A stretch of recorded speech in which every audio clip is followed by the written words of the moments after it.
Turning now to our coverage on the planned execution of Taberon Honie. He is the first death sentence to be carried out in Utah in 14 years, and it's all set to happen this Thursday. Well, tonight, anti-death penalty advocates met in Sandy, hoping to change minds here in Utah. News specialist Brianna Chavez sat in on today's discussion. She now joins us live with more. Brianna.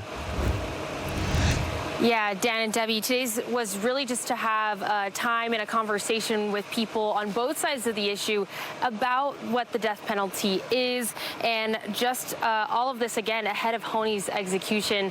Several dozen people actually came out here to Blessed Sacrament Church in Sandy for this conversation, and it was led by several groups and the national nonprofit Death Penalty Action.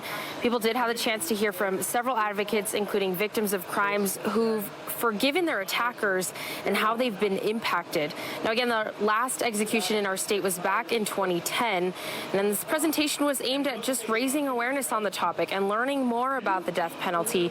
At the end of the presentation, people asked questions, and voiced their concerns about the issue, whether they are against or for the death penalty. It's good that you explore both sides of the issue. I think the unfortunate thing is, and the speakers mentioned this, that the only time we really explore that is when there's an imminent execution. We ought to be exploring it constantly until we resolve the issue, and preferably get the states to all, or the federal government even, to rule to eliminate the death penalty. And advocates were also saying that executions are not only immoral but costly.